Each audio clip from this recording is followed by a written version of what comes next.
reconocidas a nivel internacional. Esta edición continuamos preparándonos para hacer la exposición sustentable de mayor alcance en el sector moda de América Latina. Nuestra visión es que todos los participantes estén comprometidos con la estrategia de sustentabilidad y legado.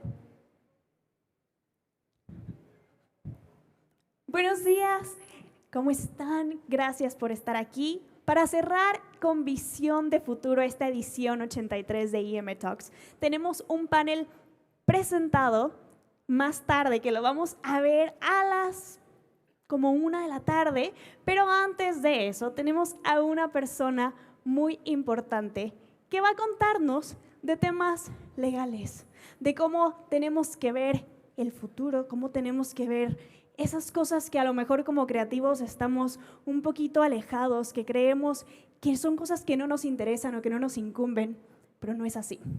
Porque las cosas legales o las cosas de números, las cosas precisas, nos incumben como industria más de lo que pensamos.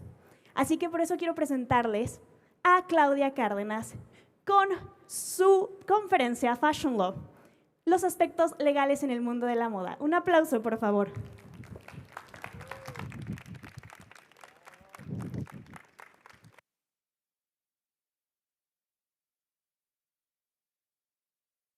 Muchas gracias a todos. Me da muchísimo gusto estar aquí y compartir con ustedes este espacio para hablar de dos temas que me apasionan, el derecho y la moda.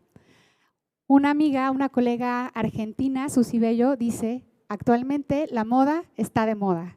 Y creo que no hay una mejor frase para definir el tema que jurídicamente muchas de las empresas, muchos de los creativos, artistas, diseñadores, uno de los temas importantes que muchas veces pasamos de largo o lo volteamos a ver cuando ya es una empresa muy grande es el tema legal. Y entonces el día de hoy quiero platicar esto con ustedes porque también en el caso de los artistas, una de las cuestiones importantes es la autenticidad. Y Blanca Suárez dice que la autenticidad es el verdadero lujo. Y creo que es una de las cuestiones que debemos de cuidar, que debemos de proteger, y ustedes como creativos, como artistas, como dueños de empresas, como diseñadores y como interesados en este tema, pues es muy importante tener el sustento legal. Ahora sí que vamos a voltear a ver al abogado, que muchas veces decimos, no, pues le voy a hablar hasta que tenga un problema. Creo que lo ideal en este ámbito es voltear a ver al abogado antes de tener un problema. Tener una empresa, tener una marca, tener presencia en el mercado, acompañado de la mano de un abogado, ¿para qué? Para dar pasos firmes en el mercado, para que reconozcan la marca. Para ahora que en Europa están volteando a ver América Latina y en particular a México, tener una estructura fuerte y poder llegar con otros artistas a otras latitudes con una estructura en la que se protejan los diseños, las ideas, el arte mexicano. Y bueno, pues vamos a hablar un poquito de historia del Fashion Law, del derecho de la moda, que este es reciente. En casos de temas jurídicos, bueno, pues la historia viene desde el derecho romano, pero en particular el mundo de la moda nace precisamente con problemas. ¿Por qué? Pues porque había copias de algunas marcas, en particular de Louis Vuitton con Tony Burkle, y entonces empieza a copiar los diseños, empieza a haber abogados especialistas para defender a Louis Vuitton y se dan cuenta, Susan Scafidi, en el año 2010, que esta es una disciplina y un área que necesita un conocimiento diferente. Necesita un abogado que conozca al artista, que sepa qué es lo que le interesa al artista, si quiere colaborar con alguien, si quiere tener diseños exclusivos, si quiere registrar una marca, si quiere tomar fotografías y enviarlas para un concurso. Todos estos temas legales son importantes, pero necesitamos una visión en la que conozcamos la industria de la moda, que es muy diferente a todas las demás otras industrias, y entonces ahí nace el Fashion Law. Es decir, hay una necesidad particular en la que las empresas necesitan tener un abogado que les ayude y los acompañe en estos temas importantes para estas industrias. Y bueno, hay infinidad de temas que aplican en la industria de la moda y que llegan a partir de los abogados o que nacen en la industria de la moda y nosotros como abogados estamos detrás para apoyar, para conocer la industria y para dar las mejores soluciones o sugerencias que podamos. Y podemos hablar del derecho corporativo, cómo están constituidas las empresas, si es un corporativo internacional, si es una empresa local. También tenemos el tema de los contratos, por ejemplo, los contratos de maquila, los contratos con una exclusividad, los contratos con las modelos, que aquí Jalisco creo que también somos cuna de la moda. Tenemos muchas modelos que nos representan a nivel internacional, tenemos muchos artistas, muchos creadores y pues qué mejor de empezar a dar un ejemplo, así como en tema de deporte, que dicen que Jalisco es uno, creo que en moda también Jalisco es uno. Entonces, pues partimos también de estos temas de contratos, de propiedad intelectual. Creo que normalmente todos ustedes cuando les hablan del derecho o que si hay algún abogado o que si tienen un amigo abogado para que los ayude con su negocio, normalmente pensamos en las marcas, ¿no? Entonces creo que dicen, pues tengo mi marca registrada, no la tengo, es lo primero que pensamos en hacer y yo les diría, eso es la punta del iceberg en temas legales.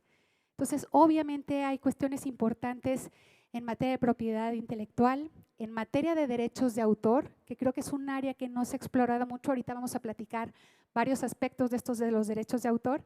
Y obviamente hay otras cuestiones que también son muy importantes y que en el área de la moda tienen cuestiones diferentes, algunos bemoles, algunas situaciones en particular. Por ejemplo, el tema ambiental, que ahorita está tan de moda, los temas sustentables, la sostenibilidad, la responsabilidad con el medio ambiente. Acabamos de ver la ley en Francia que se aplica en contra de las empresas ultra fast fashion. Entonces, el tema ambiental ahora es también muy importante. Otra de las cuestiones son los derechos humanos, qué calidad de trabajo se le da a las empresas, a los empleados. Escuchamos hace poco en las noticias, en el caso de Hermes, las condiciones en las que están, de Loro Piana, perdón, cómo están las trabajadoras. El caso de las industrias en China, bueno, pues ya hemos visto cómo duermen, las condiciones en las que viven, ahora se piden certificaciones. Entonces, todas estas cuestiones que en el mundo de la moda empiezan a revolucionar porque la gente empieza a innovar, empiezan a estar comprometidos con el medio ambiente, con las personas, con el trabajo, con los diseños, etcétera. Bueno, pues nos encanta a los abogados ir de la mano con estos artistas porque en realidad al ver las creaciones que hacen, es muy importante tenerlas protegidas. Y yo entiendo que en este caso son artistas, todo comparten, es una comunidad muy abierta en el que llegas y la gente te acoge, te dicen qué es lo que necesitas, yo he hecho esto, te paso el contacto. Hay que aprovechar todas esas cuestiones que hacen los artistas y que hacen los diseñadores, pero para dar pasos firmes, para poder tener el contenido y soportado en temas legales. Y entonces, pues bueno, como les decía, hay muchas áreas del derecho. Vamos a hablar ahorita de algunas que creo que son las más importantes y dejarles la semilla sembrada de por qué es tan importante hablar del derecho de la moda y por qué es tan importante para los diseñadores comenzar a ver estas cuestiones como que tienen un sustento legal y empezar a tener documentos, empezar a tener contratos para que tengan una estructura con la que ustedes puedan sentirse seguros que sus diseños, sus modelos, su colaboración, su imagen, sus fotografías, etcétera, están protegidos. Y bueno, pues tenemos muchísimos ejemplos en la industria. Ahorita que venía caminando me encontré a una empresa que es de cosmética. En el caso de la cosmética tienen infinidad de regulaciones por cuestiones médicas, por ejemplo. Entonces es un área totalmente especializada. Hay otra área, por ejemplo, para fragancias, para perfumes, para las marcas. En el caso de la relojería, de la joyería, los derechos de autor en esta área son indispensables y son muy importantes. Y también lo que me ha tocado en la práctica es, muchos de los diseñadores me preguntan, Claudia, ¿se pueden registrar los patrones? Porque para ellos es muy importante sus creaciones. Bueno, habrá algunos que sí, otros que no. Entonces, ¿qué sucede? Tenemos que analizar, tenemos que revisar. Y entonces esta industria abarca infinidad de productos. Creo que normalmente pensamos en moda, en ropa, en calzado, en bolsos. Y también estamos viendo, en el caso de los abogados, al tema de la industria cosmética, que es muy importante y tiene muchos temas muy particulares que tenemos que revisar. Además de estos temas, podemos hablar también el derecho de imagen. Cada vez el tema de las colaboraciones, quién sale en las revistas, quién publica, quién promueve nuestros productos, es un tema cada vez más importante. Se acaba de publicar esta semana una ley en Europa para decir todos los derechos de los modelos que salen en las fotografías en la industria de lujo. Y se basa, empezando por el tema de la industria de lujo, ¿por qué? Pues porque hay que proteger, hay que regular. Y normalmente en el caso de México tenemos la fortuna de tener una tradición latina en la que estamos viendo mucho Europa, qué es lo que hace en temas de legislación, pero también tenemos cerca Estados Unidos y entonces tenemos una combinación, un híbrido en el que tenemos lo mejor, yo digo, de los dos mundos para poder tener en nuestro sistema legal la protección perfecta, ¿no? Lo que les puede dar a los clientes mayor tranquilidad. Y entonces, bueno, pues este tema de las imágenes, del derecho de imagen, del derecho de uso, de las celebridades, etcétera, también empieza a ser muy importante. Y como les platicaba, normalmente empezamos a hablar del tema legal y lo primero que se nos viene a la mente son las marcas, pero también tenemos avisos comerciales, diseños industriales, que es súper importante, las patentes, obviamente, que ahorita vamos a platicar de algunas, y los modelos de utilidad. Hay algunas otras figuras también en materia de propiedad intelectual, pero no están tan identificadas con el mundo de la moda. Pero estas son, creo que, las principales. En el caso de las marcas, que es lo que siempre escuchamos primero, hay muchos tipos de marcas y hay muchas clases de marcas. A nivel internacional, hay tratados internacionales y prácticamente todos los países a los que vayan va a tener una regulación muy similar. Si ustedes tienen su marca en México y empiezan a crecer en Estados Unidos, va a ser muy similar los registros que hagan. El registro que tienen en México les va a dar fuerza para su registro a nivel internacional. En Estados Unidos, en Europa hay marcas de la Unión Europea, pero también hay marcas internacionales. Hay un convenio Madrid que ahorita están 153 países en este convenio. Hago mi trámite en España y ellos se encargan de registrar mi marca en todos estos 153 países. Entonces, en realidad hay muchas cosas que nos pueden ayudar a los diseñadores. Y en el caso de las marcas, yo les digo, bueno, primero registra en México. Cuando te vayas a ir a otro país, registra tu marca en otro país. Me ha tocado ver diseñadores y seguramente recuerdan ustedes el caso de Julia y Renata, en el que en Estados Unidos alguien registró su nombre como marca, lo pelearon, lo ganaron, pero lo ideal es antes de llegar empezar con la solicitud de tu marca. ¿Por qué? Porque ya se está dando el tema, porque el mundo está volteando a ver a México y porque tenemos grandes diseñadores. Entonces, bueno, pues tenemos todo este tema de las marcas, que yo puedo registrar el nombre, puedo registrar el logotipo, puedo registrar un diseño, como ven aquí en el caso de Burberry, en el que tiene su diseño registrado. Actualmente hubo una reforma en la ley, seguimos al tema de Europa y tenemos marcas olfativas y marcas sonoras. Cuando ustedes ponen en la televisión Netflix, escuchan un sonido, un jingle. Bueno, este está registrado como una marca sonora. Hay marcas en México, por ejemplo, hay una tienda surtidora departamental que siempre que llegan a las tiendas, antes de dar un anuncio, se escucha un jingle. Bueno, eso también puede ser objeto de registro, esa música que hacen. Loewe, por ejemplo, contrató a un compositor para una melodía y en sus boutiques más exclusivas tiene esta música mientras llegan ustedes a las tiendas. Entonces también empieza a ser un tema muy importante porque vas identificando muchas cosas con tu marca. Otras son las marcas olfativas. En México la primera marca olfativa que se registró fue la de Play-Doh, la plastilina, está todos los que tengan hijos, nietos, etcétera, pues la van a identificar. Bueno, esa fue la primera. También se registró el olor de unos cafés de Chiapas. Entonces, ¿qué hacemos? Bueno, pues ahora tenemos toda una industria en el que ya no solamente es que ve el logotipo, sino que quiere una experiencia y todas estas cuestiones las va regulando el derecho. Obviamente primero suceden las cosas y después vamos nosotros los abogados para regularlas, para registrarlas, pero tenemos todas estas cuestiones. Hay otras marcas que son muy interesantes, que las tenemos en México, las tienen en Estados Unidos, pero no están así en Europa, que son las famosas trade dress. Aquí tenemos el ejemplo del perfume de Chanel, en el que además de tener registrados todas las marcas, tiene registrado tal cual este perfume en el envase. Entonces está registrado tal cual como ustedes lo ven, así, el trade dress. Hay unas marcas que dicen, yo registro el nombre Chanel, el logotipo Chanel, el frasco de Chanel, pero también lo quiero todo en conjunto. Y eso también ayuda cuando una marca está muy posicionada y es muy importante. Entonces, los que tengan tiempo y ganas, como decía un profesor en la universidad, la historia del perfume de Chanel es interesantísima. Se meten a la página de Chanel y dice cómo lo diseñaron, cómo es la tapa, es la avenida donde estaba la boutique de Chanel, porque se llama 5, es la prueba número 5 las que le pasaron a Coco Chanel para decidir cuál es la fragancia que quería y que identificaba con ella. Entonces, bueno, es una historia interesantísima. Pero otro de los temas, porque tenemos poco tiempo, son, y muchas veces preguntan, ¿puedo yo registrar mi nombre? Sí, sí pueden registrar su nombre. Una de las marcas muy potentes a nivel internacional es cuando identificamos el artista, el diseñador, con su producto. y entonces registran su nombre como marca. Sí es posible, tanto en México como en todos los demás países del mundo, y creo que aquí en Jalisco y en México tenemos grandes diseñadores que podemos identificar, ¿no? Por ejemplo, tenemos aquí Paulina Luna, Cris Goyri, Abel López, Gesell, que es una diseñadora que acaba de ganar también muchos premios aquí en Intermoda por cuestiones de moda sustentable, Julia y Renata, que son unas expositoras en México de la cultura, Abel López, Jacobo Siná, Bernarda. Tenemos infinidad de marcas en las que podemos tener los nombres y los identificamos con los artistas, pero que, bueno, sí lo tenemos registrado también como marca, para que lo tengan en cuenta. Si su marca es su nombre, lo pueden registrar.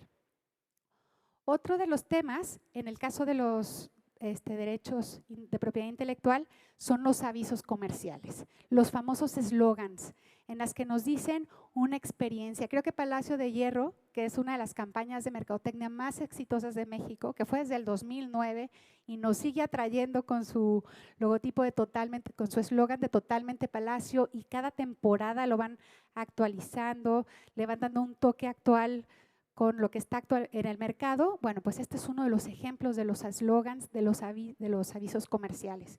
Hay una diseñadora aquí en Jalisco, bohémica, Andy. Ella, su eslogan es voltear al pasado para crear prendas del futuro. Es decir, es una identidad de una marca. Te puedo contar una historia a través del eslogan. Y creo que los identificamos mucho con cuestiones deportivas como Adidas, en los que nos dice Nothing is impossible. En Nike, Just Do It, en L'Oreal, que es una marca también de cosmética, en la que nos dice porque lo valgo. Todos estos eslogans también están protegidos por temas legales. Otra cuestión muy interesante son las campañas publicitarias. Creo que a todos últimamente, en el caso de Jacquemus, a mí me encantan sus campañas publicitarias. Jacquemus, cuando inició, él decía, porque no tenía mucho dinero para su marca, y entonces decía, cuando no tienes dinero tienes que ser creativo. Y creo que nos ha dado unas publicidades, unas campañas que recordamos, no sé si se acuerdan ustedes, por ejemplo, la que hizo en los campos de trigo, la que hizo en los campos de lavanda, esta última que acaba de ser como recordando a su familia y tiene sus fotografías de sus abuelos, de sus tíos, y las reinterpreta con los artistas y con sus diseños. Bueno, pues es una campaña publicitaria que también tiene mucho en cuestiones de marcas, de propiedad intelectual, de derechos de autor, de contratos y muchos temas que podemos aprender, que estos muchas veces ya los identificamos con Jacquemus, pero ¿qué sucede? También muchas cuestiones se regulan, se registran. Entonces, es muy importante que sepamos, hay unas pasarelas que son impresionantes. Ayer en el cierre de Intermoda, la pasarela de final, creo que los que estuvieron no me dejarán mentir que fue algo excepcional, muy artística. Bueno, pues todos estos temas de diseñadores que platicamos también es importante. Hay otra área que creo que también muchas veces cuando hablan de derecho dicen, ya patentaste tu marca, y en el caso de las patentes es algo muy peculiar porque no es tan sencillo patentar y registrar el patente. La patente tiene que ser un invento nuevo que haya sido producto de la inteligencia humana, que no haya tenido esa aplicación anteriormente, y entonces puedo registrarlo como patente. Hay algunas ocasiones que puedo decir, yo no tengo este grado de especificaciones, no es tan técnico, pero sí tiene algunas cuestiones importantes de diseño, y entonces tengo otra figura legal, ¿no? Que son los modelos, los diseños industriales. Y en el caso de los patentes, lo que aquí sí les quiero platicar es que hay algunos muy interesantes. Por ejemplo, en el caso de las empresas de deportes, tenemos todos estos wearables en el que los zapatos nos dicen cuántos pasos hemos dado, el reloj también nos dice. Bueno, todos estos son unas patentes que están registradas. Las prendas inteligentes en las que nos dice toma agua, te estás deshidratando. Bueno, todos estos son unas patentes aplicadas a la ropa. Los zapatos, la suela, que no pese, todas estas cuestiones que se hacen para los deportistas, que se les hacen vestuarios, digamos, especiales. Por ejemplo, los tenistas tiene que ser una tela particular que rompa el viento, que no haya mucha resistencia, los que nadan, etcétera. Todo esto, detrás de los uniformes que nosotros vemos que usan determinados artistas, hay toda una investigación impactante detrás de las empresas. Hace algunos años me platicaban de Nike que los vestidos que le hacían a Ana Kournikova en aquel momento tardaban 8 meses en desarrollarlos. Las costuras, la tela, el movimiento, el aire, si llueve, si no llueve, etcétera. Imagínense todo lo que invierte una empresa en determinar cómo va a estar la costura, cómo va a ser la tela, y hay mucho detrás. Bueno, pues muchas de estas cuestiones son patentables. El famoso abrigo de Max Mara, el Teddy Bear, bueno, esta es una patente y surge porque Max Mara tiene una máquina que es de la Segunda Guerra Mundial en la que se hacían osos de peluche. Toma esta máquina y empieza a hacer abrigos con esta textura de los osos de peluche, por eso se llama el Teddy. Y esto es una tecnología patentable. Entonces, hay muchos temas en cuestiones de moda. Yo veo que publican muchos diseñadores que hacen tejidos, por ejemplo, con algunas textiles a base de maíz, a base de naranja, a base de agave. Bueno, pues muchas veces estas cuestiones pueden ser patentables. ¿Y qué sucede? 20 años son los exclusivos que lo pueden utilizar. Imagínense lo que es ser el único que puede vender esos productos durante 20 años. Y si quieren otorgarle a alguien el uso, les tiene que pagar. Entonces, hay empresas, hay áreas, por ejemplo, aquí en Jalisco el gobierno del estado desarrolla unos programas en los que se apoya la invención. Bueno, todos estos inventos, todas estas creaciones, es importante saber que se pueden registrar, que puedo ser el único titular y no que me estén robando la idea enfrente y que otro empiece a cobrar por una creación que yo hice. Entonces, bueno, pues tenemos estos diseños industriales, estas patentes, muchas veces las boutiques. Todos los escaparates también son diseños industriales. Hay algunas ocasiones en las que ustedes llegan a unas boutiques, por ejemplo, si van a Palacio, a Liverpool, estas tiendas departamentales, en las que prácticamente Chanel tiene el mismo escaparate, las mismas formas en las que lo acomoda. Bueno, todo esto no es aleatorio, son diseños industriales. Tiene registrado cómo tiene que estar acomodado, de qué color es.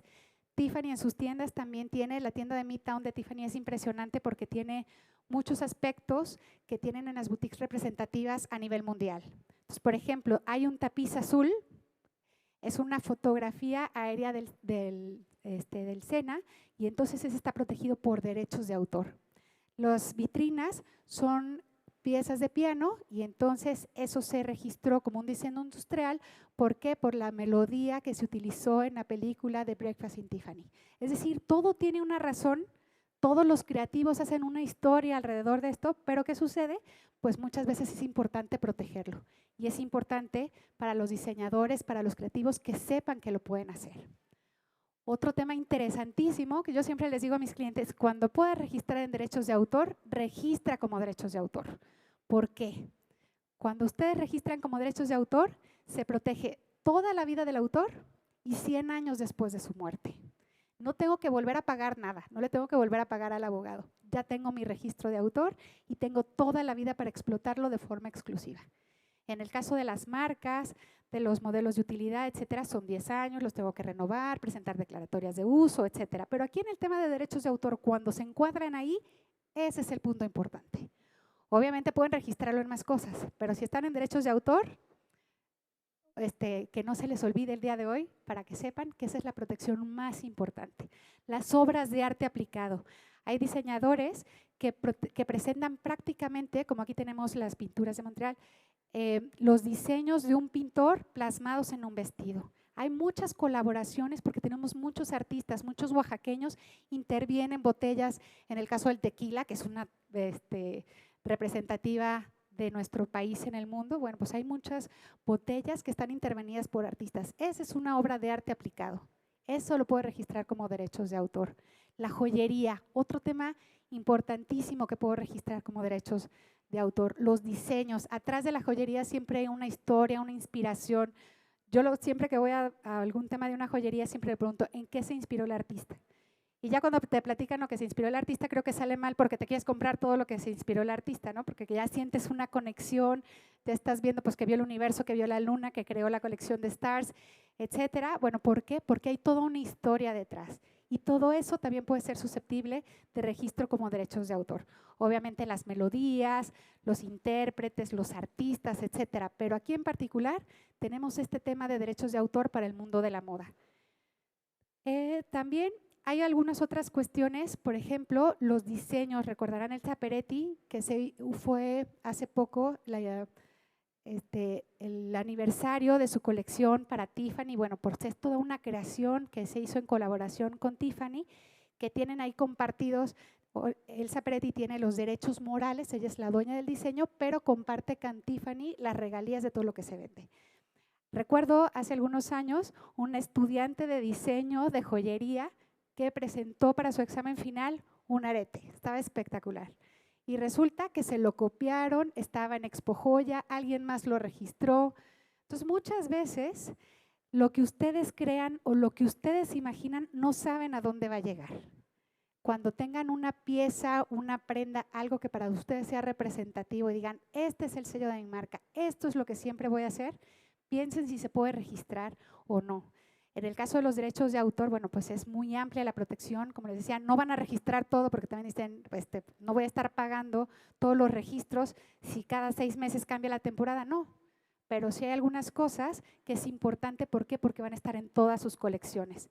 Hay algunas cosas que simple y sencillamente yo les digo, ya te identifican a tal diseñador con esa pieza. No es necesario que la registres porque el registro tarda de 6 a 8 meses, pero sí te van a identificar a ti como el creador, como el artista, como el diseñador de esa prenda. Si veo otra en otra boutique, sé que es una copia.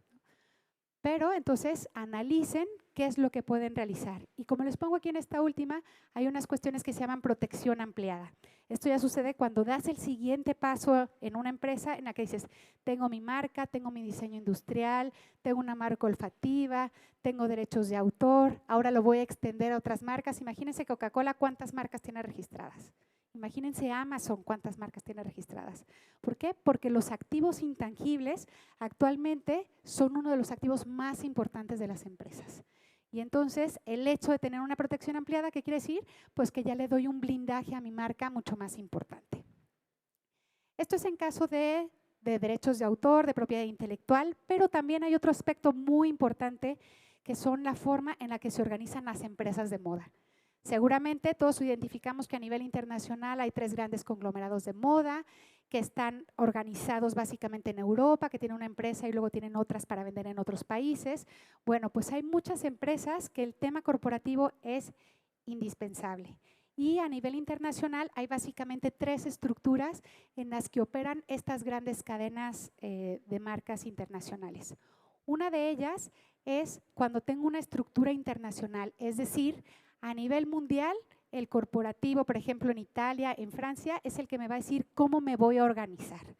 Y tengo las empresas, por ejemplo, Zara, su base está en España y todas las tiendas de Zara en el mundo operan con una sociedad, pero que depende de Zara en España.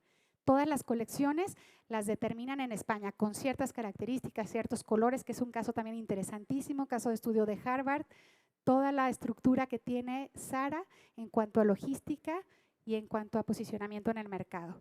Entonces, bueno, esta es una estructura. Hay otra estructura en la que yo doy libertad en cada país. Entonces, por ejemplo, eso sucede en C&A.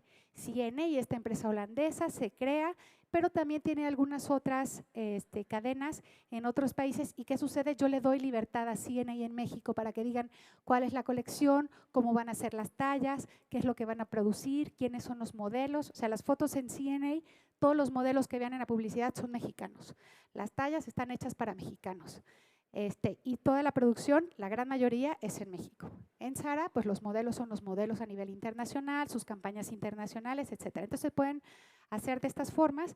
Y hay una tercera, que son las franquicias. En el caso de Mango, que creo que todos identificamos esta tienda española, bueno, ellos operan por el esquema de franquicias. Yo tengo la marca registrada, yo te digo los productos, te los mando, tú tienes en cada país, te voy a decir cómo tienes que tener la tienda, cómo vas a vender, qué precio vas a dar, cuál va a ser la publicidad, etcétera. Es decir, hay muchas formas de organizarse. Y muchas veces lo que a mí me ha tocado ver con los diseñadores es que empiezan y ellos contratan a los trabajadores, ellos contratan a maquila, ellos contratan el suministro, todos ellos en lo personal.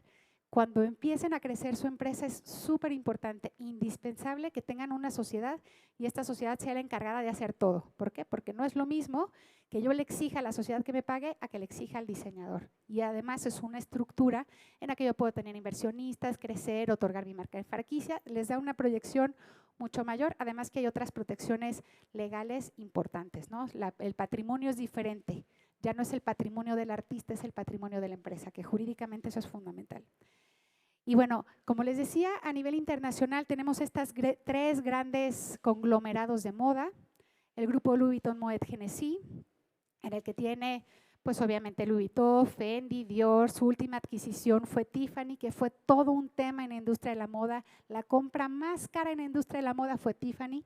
Casi se cae la operación por el tema de pandemia. Tenían pactado un precio, llega la pandemia, se cierran las boutiques, no había ventas, no sabían cuándo se iba a reactivar y entonces había dos opciones: o se terminaba el contrato de compra o disminuían el precio. Y hay unas cláusulas ahí en tema legal, que es la teoría de la imprevisión, y entonces deciden seguir adelante, pero el precio es mucho menor al que habían pactado de inicio. ¿Por qué? Porque hay una situación totalmente ajena a las partes. Entonces, bueno, tenemos este gran conglomerado de moda, que es el número 1 a nivel mundial. El siguiente es Grupo Kering, que son con Gucci, Saint Laurent, Alexander McQueen, Bottega Veneta. Yo siempre les digo, si quieren saber cuáles son las marcas de Grupo Kering, vean a Salma Hayek, ¿no? Que su esposo es el accionista mayoritario y entonces prácticamente lo que ella se pone son todas las marcas de Grupo Kering. Y hay otra que es Grupo Richemont, que esta se dedica a joyería. Cartier, Montblanc, Panerai.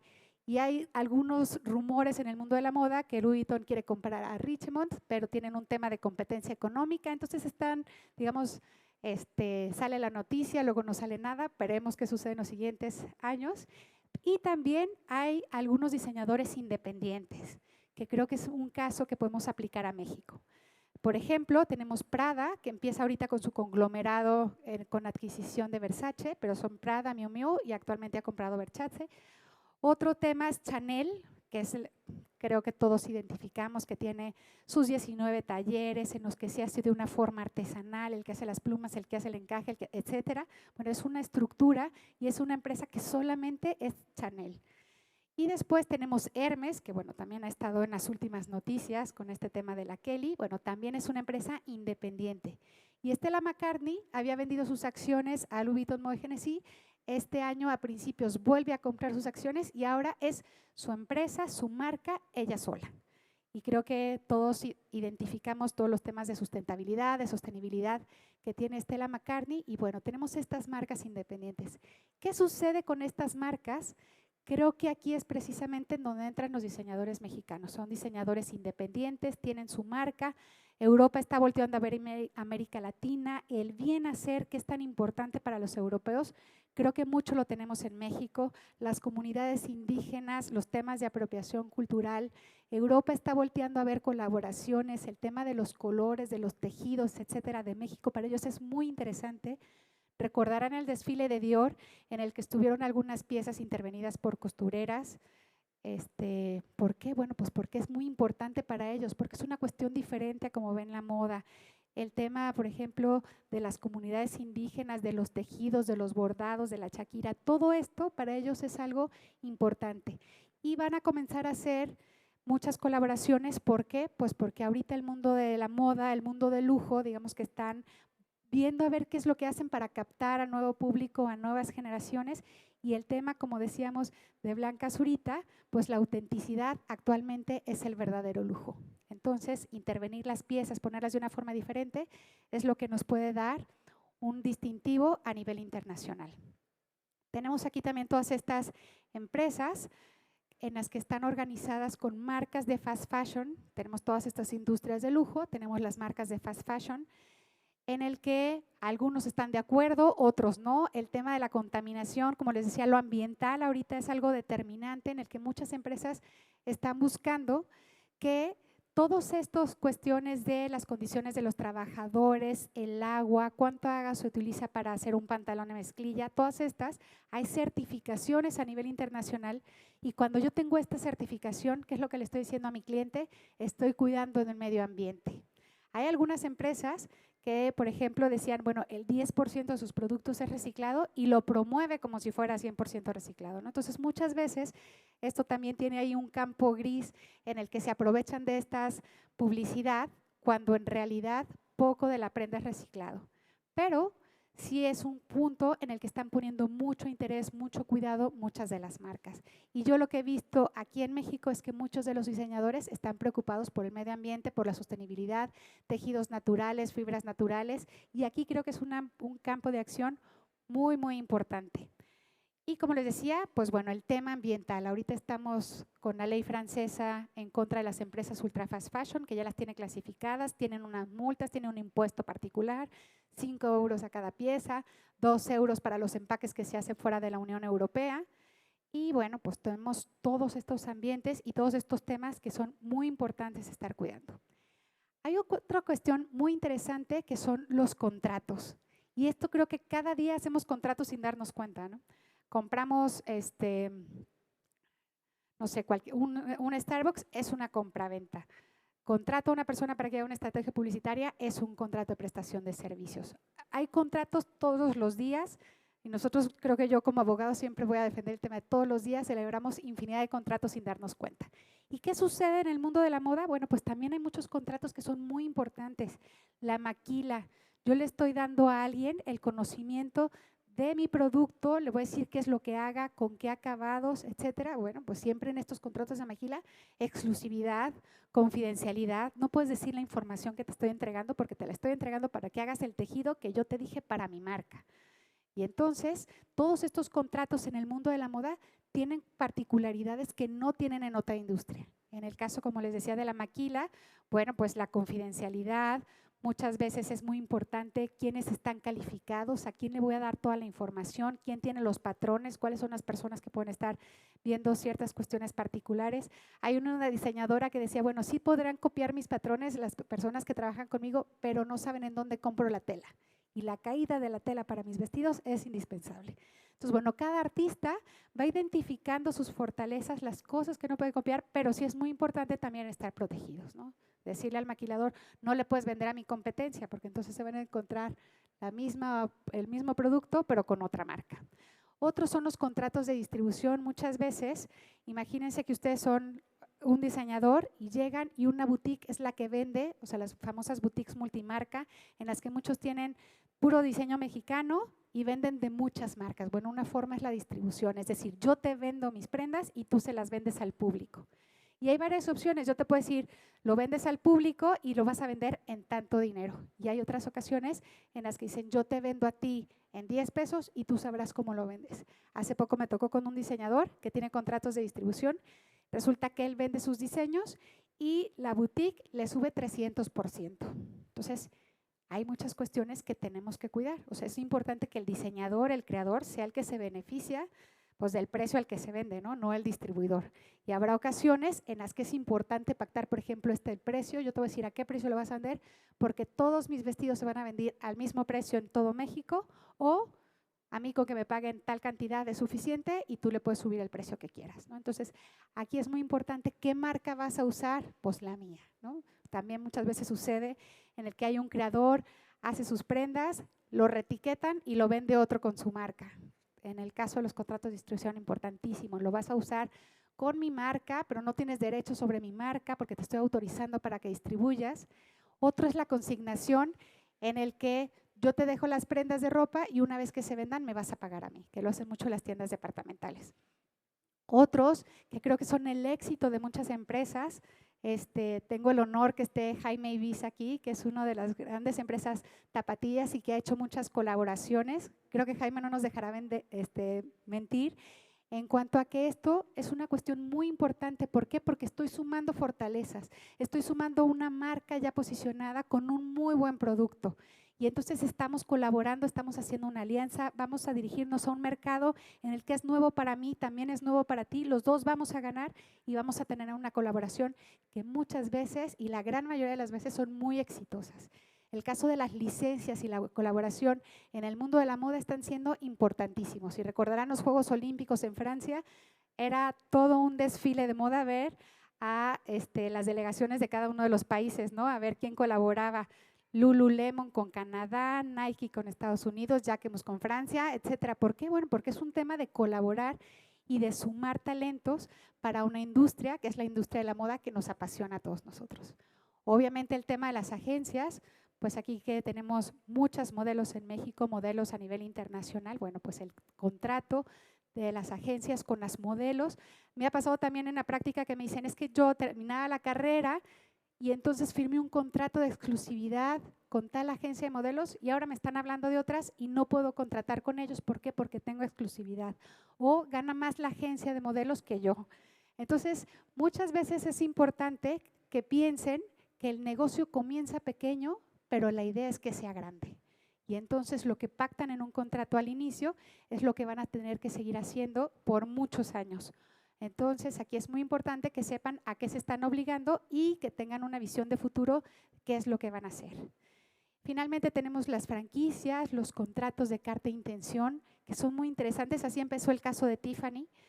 Estoy interesado en comprar tu marca, todavía no sé, voy a revisar el mercado, déjame ver tus productos, cuánto vendes, y eso seguramente les puede pasar a muchas marcas mexicanas, que vean una marca extranjera y que le digan, sí quiero hacer una colaboración, pero déjame ver qué haces, cómo es tu calidad, preséntame o quiero ver tu planta. Toda esta información es confidencial. Y muchas veces invitamos a otros diseñadores, ven el proceso de producción, bueno, pero si no te vas a asociar conmigo, no puedes utilizar toda esa información para mí o no se la puedes dar a mi competencia. Y muchas veces los abogados somos mal pensados por naturaleza y entonces decimos, oye, si va a tu fábrica, va a conocer tu know-how, va a ver qué es lo que haces. Si no te asocias con él, por menos que tenga una cláusula de confidencialidad de que no puede divulgar información, no puede asociarse con un tercero, no puede iniciar ese negocio él solo. Y aquí es muy importante que cuiden sus creaciones, que cuiden sus diseños. Y bueno, ya para de los últimos temas, para cerrar un poco, porque también estos incluyen temas legales, es lo ambiental, como habíamos dicho. Tenemos muchos casos desafortunados, creo que el más famoso es el de Plaza Rana, en el que aquí tenemos fotografías, se cae la fábrica textil con mujeres, con niños que dormían debajo de las máquinas de coser. Y entonces a partir de esto, a nivel internacional, se empieza a hacer todo un movimiento para respetar las condiciones de los trabajadores, para tener condiciones dignas. Y aquí es en donde les decía que hay muchas empresas que dan certificaciones y a eso se dedican, van a Bangladesh, van a China, revisan las condiciones de los trabajadores, cómo duermen, si hay menores de edad, si no hay menores de edad, y si cumplen con ciertos requisitos, le dan la certificación y entonces Grupo Inditex, que Zara, H&M, etcétera, busca empresas que tengan esa certificación y entonces las contrata para que le hagan la maquila. ¿Por qué? Porque dice, estoy comprometido con el medio ambiente, no voy a ir a todas las fábricas de Bangladesh, pero sí voy a verificar que tengas esta certificación. Hace un par de años, un diseñador de aquí de Guadalajara me decía, si tú crees que en México las condiciones de trabajo no son muy buenas, ve a China. Te vas a dar cuenta cómo duermen, prácticamente como si fueran criptas, está un chino tras otro, trabajan más de 10 horas, están cosiendo, se suben, duermen, se bajan, vuelven a trabajar. Son unas condiciones muy tristes para estos trabajadores. Y creo que a nivel internacional, este tema de los derechos humanos, de la sustentabilidad, del compromiso con el medio ambiente, ha surtido efectos y cada vez más lo están haciendo. Y yo lo que veo en México es que hay muchos diseñadores comprometidos. Hay muchos que tienen material reciclado, por ejemplo, para calzado, por ejemplo, para bolsos. Y todos estos temas importantes que estamos haciendo en México nos siguen posicionando como una muy buena opción, como un referente en el mundo de la moda. Creo que en América Latina México es el más importante. Obviamente Colombia, Brasil nos vienen pisando los talones. Creo que Brasil por un tema de impuestos, que las marcas de lujo para entrar a Brasil pagan unos impuestos altísimos y entonces desarrollan su propia industria y fomentan la industria nacional. Y bueno, creo que en México hacia allá vamos, ¿no? Y vamos en primer lugar, yo diría, en América Latina, y por eso Europa está volteando a ver a México. Y por eso creo que México nos tenemos que preparar de una forma sólida, colaborando todos, para poder estar preparados y tener acuerdos, tener documentos, tener contratos y tener todas nuestras cuestiones de creaciones protegidas por temas legales. Pues hasta aquí, no sé si tengan alguna duda. Si quieran preguntar algo en particular de algún negocio. Tenemos espacio para una pregunta, entonces llega el micrófono en un momento. Muchísimas gracias. Muchísimas gracias por la presentación. Efraín Paulino. Yo quiero tocaste el tema de la apropiación cultural y trabajo con artesanos. Ese es mi enfoque. Yo me dedico a dar consultoría a quienes quieren desarrollar marcas o productos en trabajo con artesanos. Y uno de los momentos más tensos es cuando hablamos de la legalidad, Sí. ¿no? Entonces, yo les apoyo a veces como en incubar sus negocios. No me apego tanto a la legalidad, pero sí los direcciono hacia eso. Sin embargo, quisiera saber un poco cuál ha sido tu experiencia y cuál sería también tu recomendación para que este tipo de proyectos de colaboración con artesanos no se vengan abajo por estos miedos de caer en apropiación cultural indebida o en hacer mal las cosas. Desde mi experiencia, lo que yo hago para suavizar ese terreno es decirles, bueno, sí es complicado que exista la autoría para uno, para otro, aunque en México tenemos un marco legal que pues es para proteger al patrimonio cultural, que está, o sea, tiene muchos huecos, ¿no? Pero de todas formas no está hecho como para realmente proteger un elemento cultural, sino para darte opciones de mercantilizarlo. Entonces, ¿cuál sería tu recomendación para gente como yo que se dedica a fomentar el trabajo con artesanos, que realmente le dé la seguridad a quienes quieren trabajar con ellos, con ellas, y sin tener este miedo de caer en algo indebido, pero también creer que pueden vulnerarse por diseñar, por transformar, y que más bien se detone algo interesante hacia adelante, con una visión compartida, en vez de atorarse por querer algo solamente para este momento y querer protegerlo por todos lados, ¿no? Perfecto, Paulina. Muchísimas gracias por tu pregunta y felicidades por tu proyecto. Bueno, en cuestiones de apropiación cultural, es un área dentro de Fashion Law, un área muy particular, estas cuestiones de apropiación cultural, porque además del marco legal que aplica para todas estas industrias que platicamos, se tiene que registrar y regular conforme a la legislación de las comunidades indígenas. Entonces ahí siempre hay comunidades indígenas que ya están registrados y que en su comunidad hay colectivos en el que el colectivo es el que registra, el colectivo es el que protege y el colectivo es el que te representa tanto en México como a nivel internacional. Entonces, mi primera recomendación es acercarse al colectivo dependiendo de la comunidad con la que estés trabajando. Por ejemplo, hubo una demanda de un colectivo por una colección de Isabel Marant, otra de Carolina Herrera, en la que se estaban apropiando de costuras y de tejidos mexicanos. El colectivo tiene más fuerza y entonces es el que protege, el que tutela, el que tiene recursos por parte del gobierno para poder registrar y para poder apoyar a los artesanos. Entonces, esa es la primera recomendación. La segunda, obviamente hay marcas, hay diseños particulares en los que también hay que proteger a ciertas comunidades porque hay veces que no están tanto en apropiación cultural, sino en derechos de autor. Y hay cuestiones que sí pueden registrar. Hay algunos, por ejemplo, que dicen, quiero registrar tal marca. Bueno, para registrar algunas marcas, por ejemplo, yo no puedo registrar nombres de culturas indígenas. Es decir, la ley por sí misma los protege. Hace poco alguien me decía, quiero registrar una marca para una bebida, pero es el nombre en maya de bebida para los dioses. Bueno, no lo puedes registrar porque en propiedad intelectual hay una limitación, pero aparte por cuestiones culturales. Entonces, yo te diría, primero ver las legislaciones indígenas, primero después ver los colectivos y después amplías con todo el tema de propiedad intelectual de registros. Y si hay algunas costureras, por ejemplo, que estén asociadas, pueden tener una sociedad civil, pueden hacer una asociación en participación, es decir, todos colaboramos y todos nos beneficiamos de lo que se venda. Y vamos en grupo, siempre ir en grupo e ir en equipo te hace más fuerte. Gracias a ti. Más gracias, Claudia. Un aplauso por toda esa trayectoria, como vemos en Harvard, en Vogue, en la UP y muchísimos espacios tan reconocidos. Eres una experta en el tema y nos queda clarísimo. Muchas gracias. De parte de Intermoda tenemos un reconocimiento y un detalle para ti por habernos compartido este espacio, esta información. Un aplauso, por favor. Muchísimas gracias, está increíble. Muchísimas gracias. Muchas gracias, Marisa. Mil gracias. Perfecto, vente conmigo. Así, no me dejen sola. Aquí, la foto de este lado, primero una tú y luego te acompañamos con mucho gusto.